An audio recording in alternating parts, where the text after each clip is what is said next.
Gracias por estar aquí.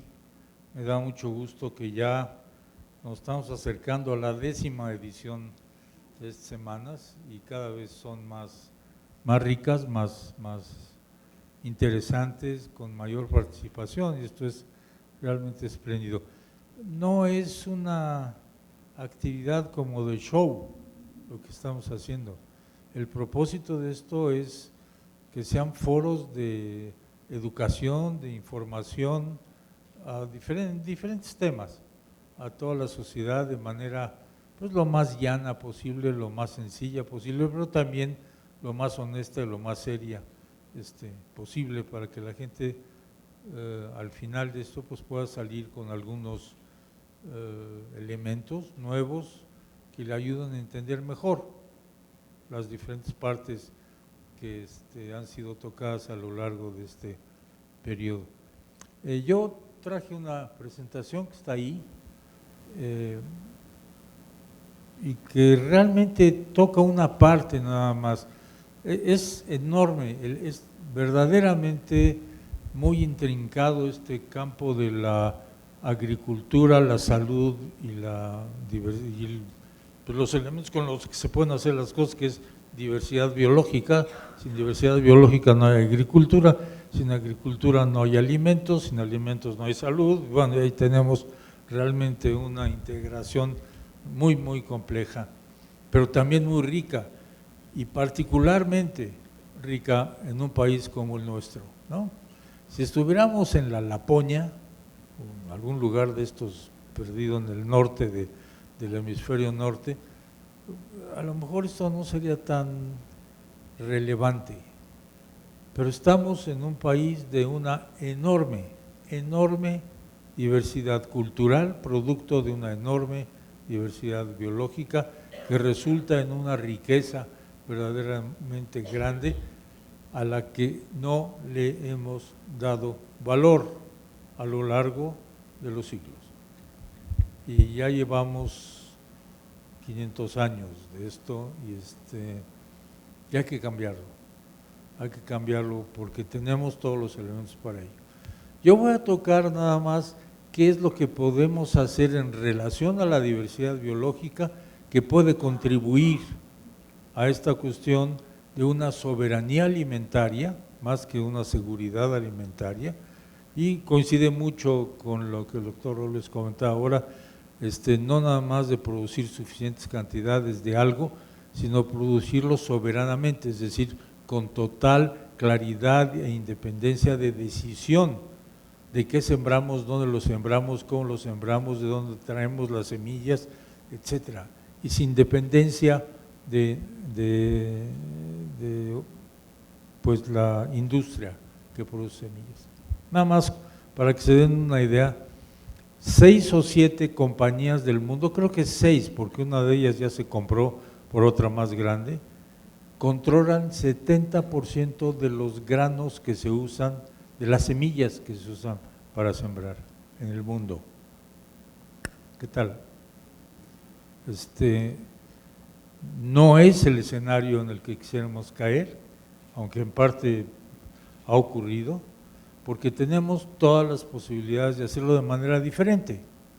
Y aquí es donde esta nueva visión que se está comentando podría realmente tener un efecto muy importante. Entonces, me encantaría meterme por un montón de temas, porque esto es como una glorieta de la cual uno puede salir casi para cualquier lado, pero voy a tomar nada más una avenida, que es la avenida de la diversidad biológica, y dentro de la diversidad biológica un tema, es el de la diversidad genética, porque tenemos diversidad genética que a su vez genera diversidad de especies, que a su vez genera, o no genera, pero está dentro de otra diversidad, que es la diversidad de las casas donde están las especies, que son los ecosistemas. No, en todo eso tenemos una gigantesca riqueza en México.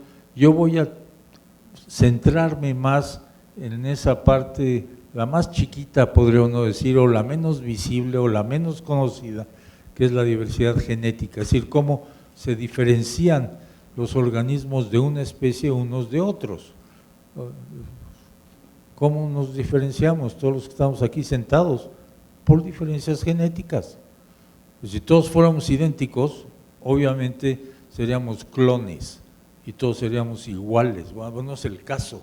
Y todos los organismos que viven en este país tienen una gran diversidad biológica. Los árboles que ustedes ven en un bosque son tan diferentes uno del otro como somos diferentes los que estamos en este salón. Lo que pasa es que pues, no estamos muy acostumbrados a diferenciarlos bien, pero hay maneras de hacerlo y esto ocurre para cada una de los millones de especies que habitan con nosotros en este planeta. Entonces, va a ser ahí donde voy a entrar. Algunos puntos centrales que es importante tener en mente porque están en el fondo de lo que voy a presentarles. ¿Cómo vamos a alimentar a la población de México o del mundo, ¿no? Es igual. De aquí a la mitad de este siglo, y la mitad de este siglo está a 30 años de distancia, que no es mucho, ¿no? Va a definir exactamente qué tanto podemos haber conservado o no los ecosistemas naturales de este planeta o de este país o de una región, depende de lo que estamos hablando. ¿Por qué? Pues porque simplemente para producir alimentos normalmente modificamos los ecosistemas. Lo hemos hecho a lo largo de miles de años. La Tierra ha sido profundamente modificada por una sola especie, la nuestra, para poder tener alimentos con que vivir. Y en un tiempo no pasaba nada, había un equilibrio. Ahora está empezando a pasar seriamente por dos cosas. Primero, somos mucho más gente, somos 7.600 millones de bocas que alimentar. Algunas hay que alimentar tanto que se ponen gordísimas, otros se mueren de hambre porque no tienen suficiente, ¿no? Pero bueno, eso es el escenario en el que tenemos que trabajar. Entonces, de cómo decidamos o cómo logremos alimentar a esa población de aquí a mediados del presente siglo, va a definir qué tanto nos quedan de bosques, de selvas, de praderas naturales, del mar, porque muchas cosas las sacamos del mar, o de lagos, o de zonas de cultivo de diferente tipo. El segundo, muy importante, y esto va en contra de lo que hemos oído década tras década tras década, y es que la única manera de alimentar suficientemente a toda la población, y especialmente ahora, es con agricultura de alta tecnificación, no hay otra. Bueno, eso no es posible, eso no es cierto, eso es una falacia. La agricultura de alta tecnificación es insustentable. Ya, digo, está probado, hasta quienes empujaban estas ideas hace unos años, el Banco Mundial, el Fondo Monetario Internacional, la FAO misma, ya ahorita están diciendo, vamos a ver estas cosas de otra manera, porque por ahí ya no se puede ir, ¿no? Hay muchísima información científica, básica, fundamental, ejemplos clarísimos de lo que ha pasado por el uso muy poco cuidado, muy depredador de la agricultura de alta tecnificación en todo el mundo, ¿no? Es muy larga la lista, no voy a meter ahí, pero créanme que esto que estoy diciendo no son simplemente mis creencias o mis puntos de vista, sino lo que en general se entiende en este sentido. El otro es que tampoco, y esto es algo que caímos mucho en este país por una serie de razones, no hay manera de que un país con la diversidad ecológica, la diversidad biológica, la diversidad cultural que tiene, haya una sola forma de producir alimentos que sirva para todos.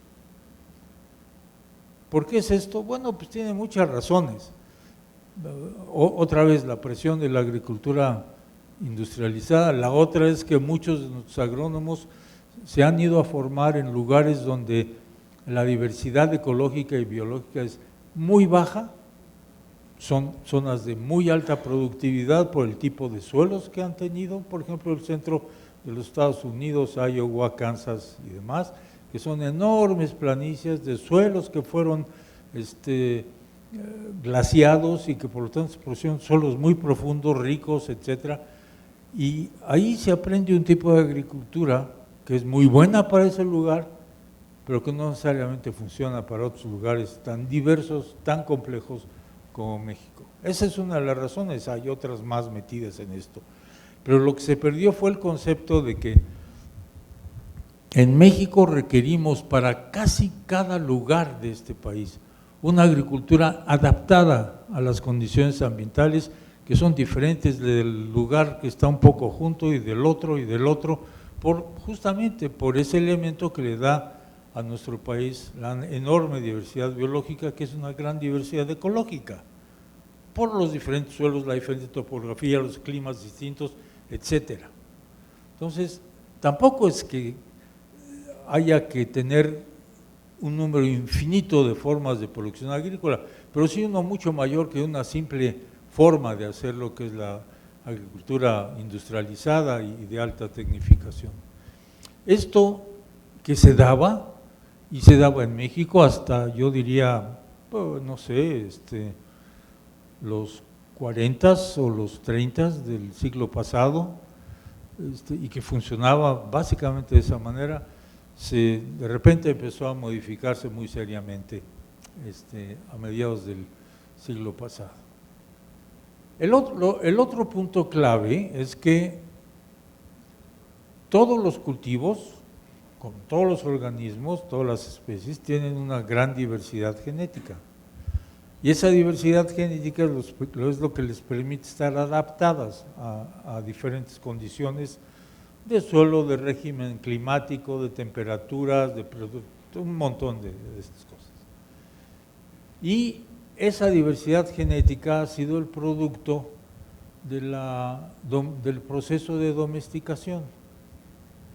Todas las plantas que comemos son plantas que han sido domesticadas, de plantas silvestres, no existían antes de la presencia de Homo sapiens, bueno, por lo menos de Homo sapiens agrícola, vamos a llamarle, eso no existía, como tampoco existían los animales domesticados, eran animales de otra naturaleza, y la actividad de la humanidad hizo esos cambios.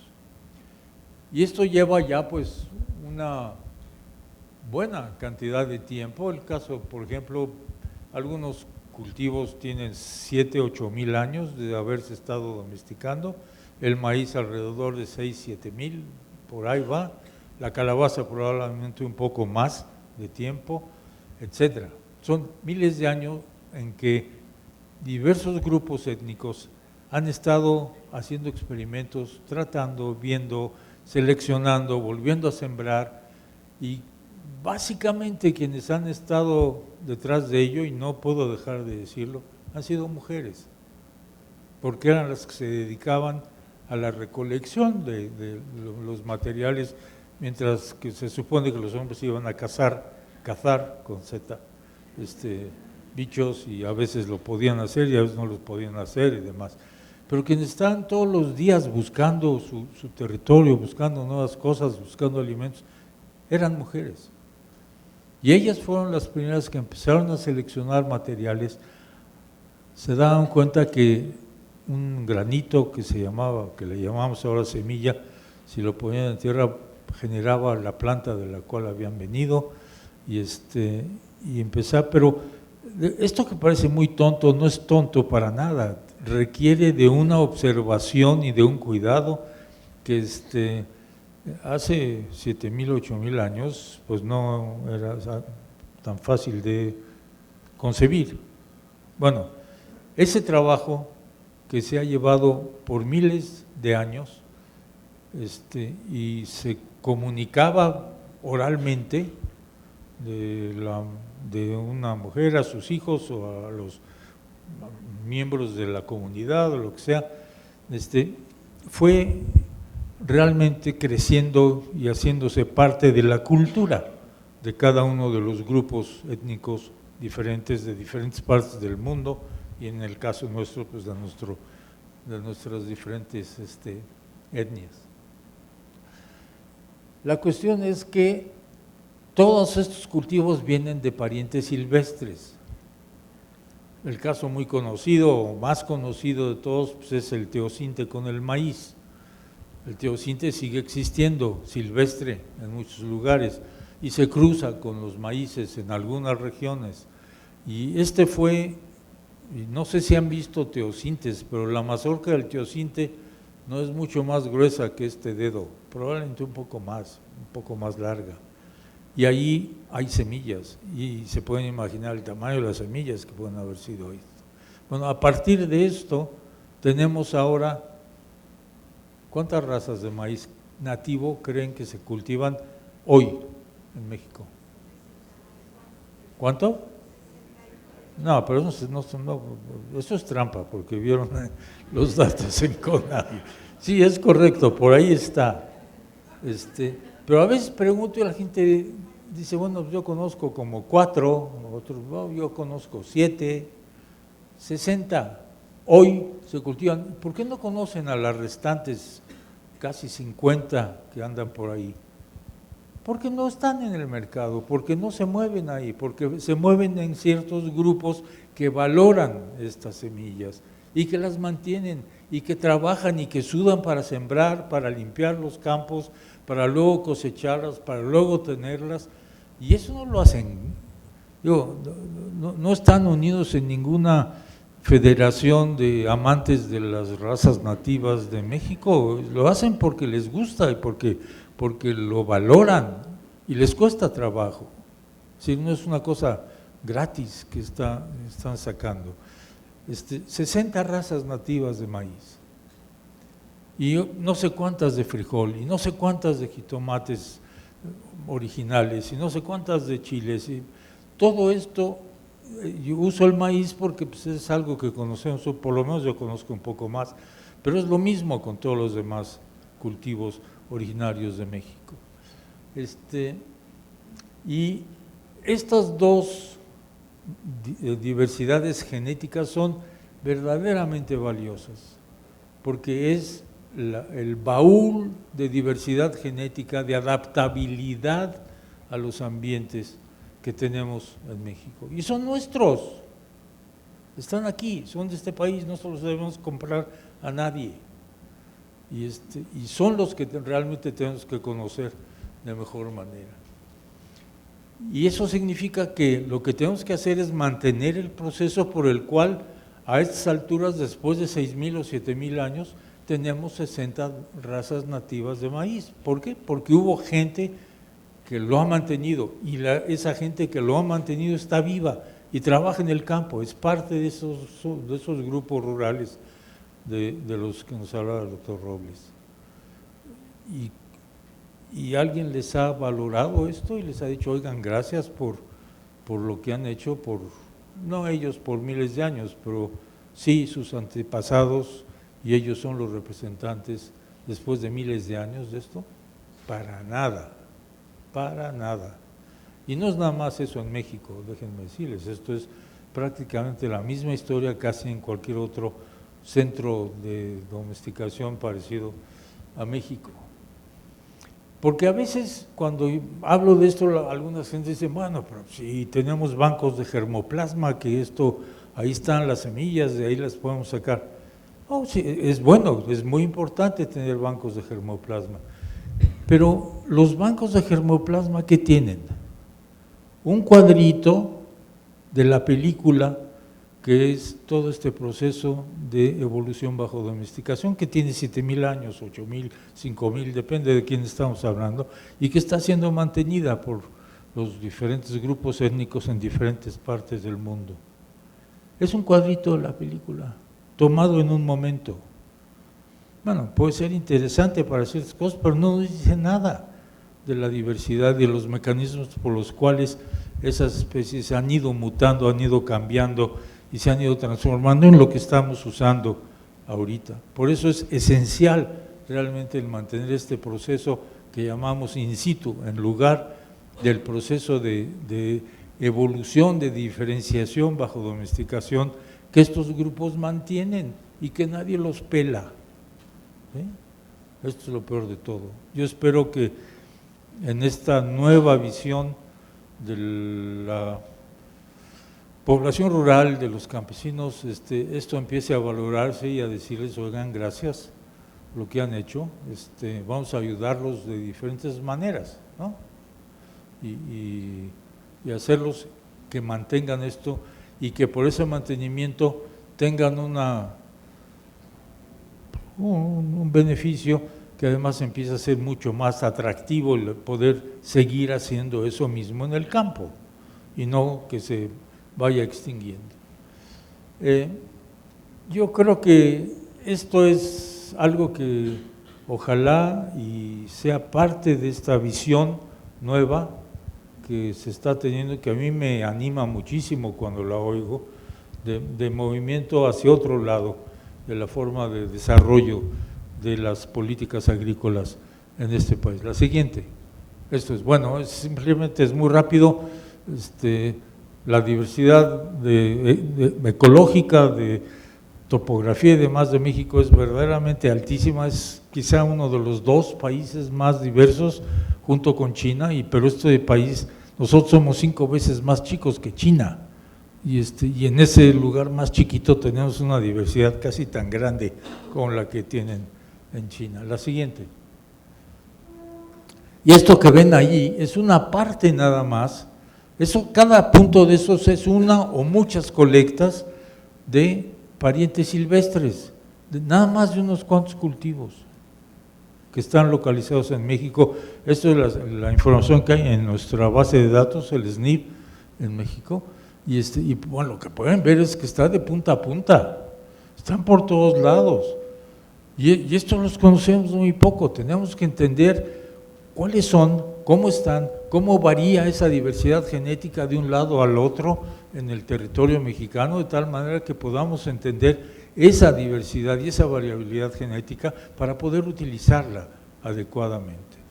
Esto es el baúl más rico que tenemos de opciones para la adaptación a los cambios ambientales, entre ellos cambio climático. La siguiente, por favor. Se había mencionado, creo que el doctor Burges y luego el doctor Robles mencionó a la FAO, y yo lo mencioné, que fue una de las instituciones que primero se empezó a dar cuenta que la agricultura pequeña, la agricultura familiar como le llaman, o la agricultura campesina como le llamamos en México, es la productora más importante de alimentos en el mundo. 80% de toda la alimentación del mundo viene de estos señores, de parcelas de 2, 3 hectáreas o menos, no de las grandes extensiones que hay en muchos países. Siempre hago referencia a los Estados Unidos, pero también en otras partes, en Argentina y en otros lugares. Viene de aquí, de estas pequeñas unidades de producción. Bueno, fue un artículo que a mí me llamó mucho la atención y que me cambió muchísimo mi percepción de cómo veía FAO estas cosas para bien. Y en 2014 está, si lo quieren, pueden entrar a la página web y sacar los reportes de diferentes años, el de 2014. Y estas son, los que están ahí en negro son algunas de las recomendaciones o de los puntos que ellos piensan que esa agricultura pequeñita de familia o campesina se podría mejorar, ¿no? Todas son muy bonitas y son muy útiles, se ven muy bien. Lo que me sorprendió gigantescamente es que no mencionan nada sobre el mantenimiento de la diversidad genética de los cultivos. Y es la materia prima con la que se puede hacer adaptación a los cambios ambientales. Es algo muy raro, no sé si lo asumían y decían, más esto tiene que ser a fuerza, pero el hecho es que esto es una de las cosas que debiera ser esencial en esa en esa mejoría de la agricultura pequeña o familiar o campesina. La siguiente, por favor. Bueno, déjenme dar un saltito de las especies a los ecosistemas en los cuales se crean estas especies. Y uno de esos es la milpa. La milpa es un ecosistema inventado, creado por la humanidad, por las gentes, en este caso por diferentes grupos étnicos en México, porque hay diferentes tipos de milpa, no hay una sola, no hay un solo tipo de milpa. Y la siguiente, en ese ecosistema se han producido todas estas plantas que son las que va uno al mercado a comprar, y todas eran lo que ahora llamamos muy occidentalmente malezas. Es decir, no era la planta que yo quiero cultivar, sino cosas además que ahora se encargan los herbicidas de deshacerse de ellas a mares, ¿no? Y algunos herbicidas bastante complicados y difíciles de lidiar con ellos. Todas han sido el mismo jitomate, los chiles, fueron probablemente, seguramente, el frijol, malezas que la gente veía, la probaba, y decía, esto no está nada mal, vamos a probarlo, y lo metían y encontraban con que sí, había frijoles, ¿no? Luego aprendían cómo cocinarlos para no tener problemas posteriores con los frijoles. Pero algunos eran incluso venenosos, cuidado, así es que pero las otras partes que sí conocemos, también había que saberlas, y todo esto era puro conocimiento empírico, ¿no? Que la gente iba ganando, teniendo y transmitiendo con el tiempo. Todas estas son malezas, de tal manera que cuando la gente me habla de malezas, yo les digo, ¿de qué me hablan? Porque las malezas también pueden ser potencialmente cultivos muy útiles y muy benéficos para la sociedad. La siguiente, por favor. Y estos son los grandes herederos, quizá muy adornado, pero es una bonita foto que siempre me gusta enseñar. No todo el mundo anda así porque pues, o no tiene el dinero para hacerlo o simplemente no tiene el tiempo para hacerlo. Pero estos son los grupos que han mantenido esa diversidad genética de todos los cultivos que tenemos en México y que no nada más han tenido importancia para México, lo han tenido para todo el mundo. El maíz es un ejemplo clarísimo de esto. La siguiente. Yo creo que una de las cosas que deben pasar, de veras, y es en esto en donde quisiéramos contribuir, es en la valoración, de veras en la valoración de ese proceso de evolución bajo domesticación.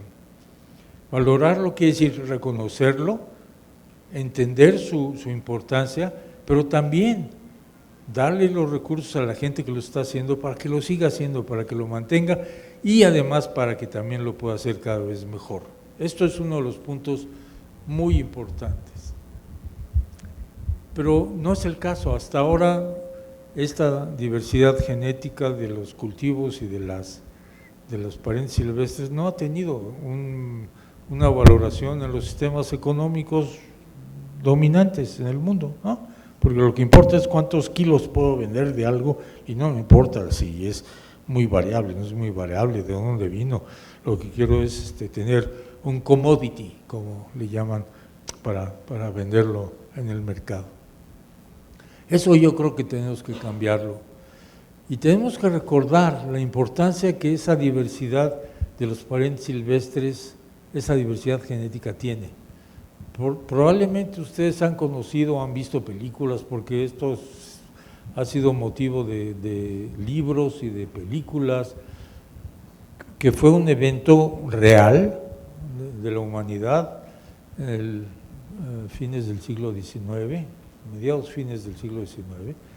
Ustedes saben que la papa se llevó a Europa con una contribución de Sudamérica básicamente, para alimentar a una población que estaba creciendo mucho después de la Revolución Industrial, pero pues no les alcanzaban los cultivos que tenían, entonces la papa empezó a llenar un espacio cada vez más y más grande en la alimentación y en la dieta de muchos países, particularmente del norte europeo.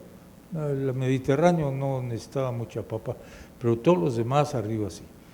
Y bueno, de repente resulta que hubo una enfermedad que se llamó el tizón tardío y que ¡pop!, acabó con las papas, porque todas las papas se multiplicaban clonalmente, es decir, era el mismo individuo, porque lo partían en cachitos, lo sembraban, de la otra papa que salía lo mismo, y acababan prácticamente con el mismo genotipo, es decir, cero variabilidad genética, plantada en miles y miles y miles de hectáreas en Alemania, en Noruega, en Finlandia, en Irlanda particularmente, etc.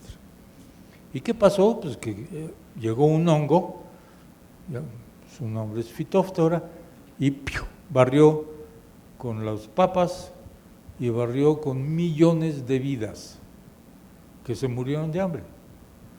En Irlanda ¿cuánto es que sean? Alrededor de 1,5 millones, 2 millones de personas que murieron, otro tanto que emigraron a los Estados Unidos. Lo mismo pasó en Noruega, lo mismo pasó en Finlandia, lo mismo pasó en Alemania y en muchos lugares.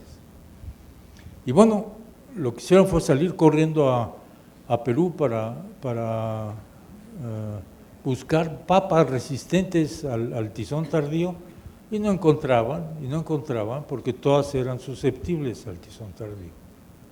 Hasta que alguien aquí en México, en el Estado de México, en Metepec, encontró una papa, es decir, un Solanum, es el género de la papa, que era resistente a Phytophthora.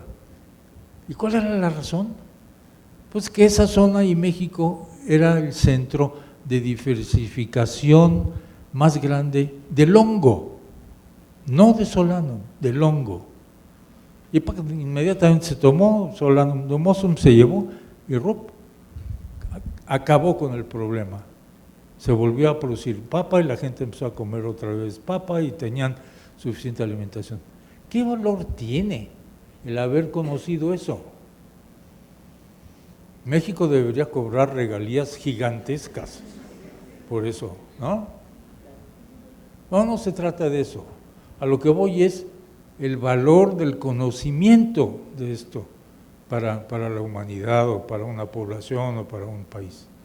Es gigantesco. Y esto es lo que hay que tratar de conocer, y ahorita les voy a platicar qué es lo que estamos tratando de hacer. Y el problema de la papa no es el único, pasó con la uva, pasó con un montón de otras especies que tuvieron esos problemas, tuvieron que ir a buscar a los parientes silvestres y encontrar la solución que les resolvía el problema de una plaga, de una enfermedad, de una cosa. La siguiente, por favor. Yo les pido que no nada más oigan lo que decimos sobre la contribución de los campesinos mexicanos.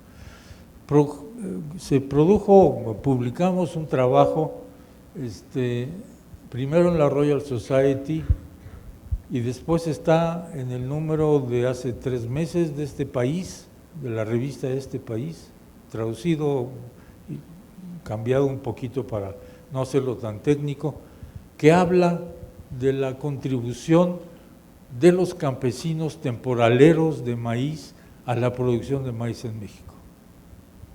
Y es verdaderamente, en mi opinión, impresionante lo que hacen, lo que siguen haciendo ahora, muchos de ellos, como también lo decía el doctor Robles, con una ayuda prácticamente cero hasta ahora, en términos de insumos y de ayuda y de subsidios de dinero para poder hacerlo. Es verdaderamente gigantesco. Yo les pido de veras háganlo, y si no pueden tener acceso a esto por internet, lo pueden tener, está abierto. Nosotros pagamos las regalías que estas revistas cobran, maldita sea, para que sea público, ¿no? Porque de otra manera hay que pagar cada vez que uno lo abre, y de manera que se pudiera conocer y se pudiera accesar por quien tuviera ganas. Pero además está en español en este país, y este país se puede comprar muy barato y leer en español. porque realmente es no solamente la cantidad de maíz que pueden llegar a producir con un poquito de ayuda y pueden alimentar prácticamente a la mitad de la población de este país, sino la siguiente, el hecho de que el maíz está sembrado en prácticamente todas las condiciones ambientales de México, ¿no? Cada punto amarillo es una zona de siembra de maíz temporalero cultivado por los pequeños agricultores. Los otros colores más oscuros son de maíz para uso, para venta comercial, también muchos de ellos de campesinos temporaleros. Pero dense cuenta dónde están unos y dónde están los otros. La siguiente. Y eso significa que la amplitud ambiental a la que se someten los maíces de los temporaleros, más bien de autoconsumo, es infinitamente mayor, que está ahí a la izquierda, que la amplitud ambiental en la que están los que se dedican más bien a la cuestión comercial. Y eso es bueno, no importa. Vaya, lo que quiero decir es el valor enorme que tiene aquella producción más humilde, menos impresionante, pero que nos está dando una diversidad genética verdaderamente gigantesca. La siguiente, por favor. Yo creo que este servicio evolutivo, ninguna de las grandes compañías de semillas pela este servicio evolutivo. Lo que ellos quieren es una semilla que funciona bien en un lugar y es la que se ponen a propagarla y la venden. Punto, sabe, vámonos a otra cosa, ¿no? Pero esta cuestión es que realmente ese servicio evolutivo está mantenido por estas gentes. Y yo creo que tenemos que cambiar profundamente nuestra percepción de ellos y hacerlos una parte integral del desarrollo de nuevas políticas de producción agrícola en este país. La siguiente. Conavio ha estado metido, y ahorita es mi parte final que introduzco la idea en la que estamos trabajando, ha trabajado con los parientes silvestres de como una docena de plantas importantes cultivadas en México. No me voy a meter en el detalle, no tiene sentido, nada más créanme que están metidos ahí y que hemos conseguido pues recursos de muchos lugares para hacer este trabajo en los años pasados. La siguiente. Y estamos metidos en un gran proyecto que ya está aprobado, es un proyecto apoyado por el GEF, el Global Environmental Facility, a través de FAO, y estamos trabajando muy en conjunto con FAO en México, y tenemos a todos estos como socios del proyecto. Nosotros no hacemos la investigación en Conavio, lo que hacemos es organizar a los grupos para trabajar en ciertas líneas y generar una serie de resultados que luego van armando un cuerpo de entendimiento sobre un problema, ¿no? Y van de todo. Está el Instituto Nacional de la Nutrición, justamente ahí metido. ¿Por qué? Porque es el mejor sitio que sabe sobre las calidades y las cualidades nutricionales de la alimentación mexicana. Y queremos ir desde ahí. Estamos trabajando con cocineras tradicionales, con chefs, con productores locales de estas cosas, porque es una cadena. De nada sirve que yo produzca X número de variedades de una planta, en este caso maíz, si no tengo a lo largo de la cadena cuestiones que me lo van a consumir hasta el final. Y el final es que la mesa de la gente o la mesa de un restaurante. Es una cadena que va desde lo que siembro hasta cómo lo sirven en un plato en algún lugar. Y tenemos que entrarle a todo para poder realmente tener una buena integración de estas cosas, ¿no? Estas serán las instancias que van a hacer diferentes partes de la investigación. Tenemos sociólogos, tenemos economistas agrícolas, etcétera, que van a estar participando en este proyecto. La siguiente, por favor. Básicamente, este proyecto está fundamentado en 3 ideas. La primera es que esa diversidad biológica al nivel genético de las que he estado hablando es nuestra, está ahí, no tenemos que pagarle a nadie por ella. La segunda es que tenemos una diversidad étnica, cultural, existente todavía, muy envejecida ciertamente, y en algunos lugares pues ya muy diluida, para llamarla de alguna manera, pero que todavía está ahí, y que conoce y sabe y tiene un conocimiento tradicional de primer orden en este sentido. Ese es el segundo patrimonio que es nuestro, no tenemos que ir a pedírselo a nadie, ni tenemos que pagar regalías por nadie. Y el tercero, la siguiente, es el capital humano actual en las instituciones de investigación mexicanas. En el INIFAP, en el Instituto de Biotecnología, en los centros de investigación, en las universidades, de gente que realmente puede entrar a entender esto y trabajar con los campesinos como actores centrales en el proceso de entender mejor cómo diablos vamos a tener, o qué variedades de maíz, por ejemplo. Estoy hablando de maíz porque no es la única, ¿verdad? Y lo mismo podemos estar hablando de chiles y de jitomates y de docenas de otras cosas que puedan adaptarse mejor a los cambios ambientales que vamos a estar enfrentando, que estamos enfrentando ya en el futuro, y por lo tanto podamos tener aquí sí una agricultura soberana, nuestra, manejada por nosotros con nuestras propias capacidades, ¿no? Y esto es lo que yo creo que la parte de la diversidad biológica al nivel genético, en este caso, sería la contribución muy importante a esta trinomio de salud, agricultura y el uso de la diversidad biológica por parte nuestra. Creo que esta es la última. Sí, es la última. Gracias.